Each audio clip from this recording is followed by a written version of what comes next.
la última frase dice: lo mínimo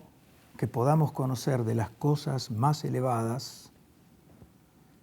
tiene más valor que el conocimiento segurísimo que podemos adquirir de las cosas más bajas. Una vez más, el contexto de esta frase también es interesante porque está tomada de uno de los pasajes de la primera cuestión de la Suma de Teología, cuando habla justamente de la imperfección del saber superior a causa de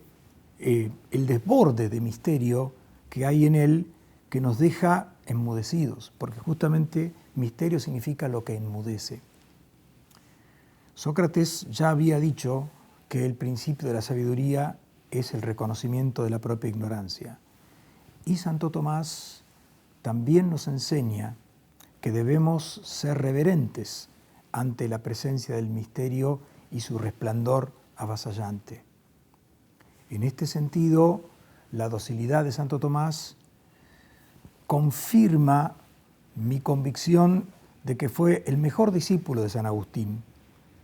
porque fue el que más seriamente se tomó aquella consigna: cree para entender. No obstante, esa escasa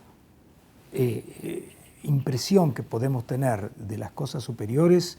eso, dice Santo Tomás, vale mucho, pero mucho más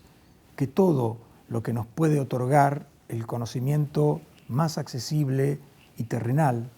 de las cosas de este mundo y que nos lo brinda la erudición científica o también el poder de la tecnología.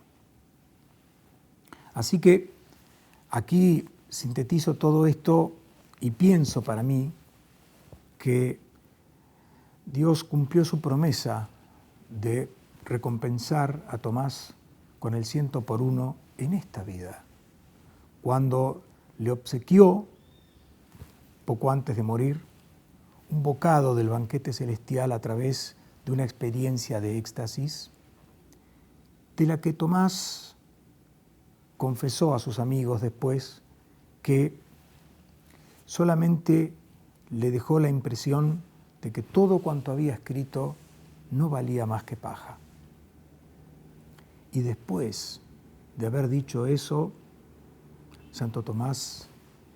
se llamó a silencio.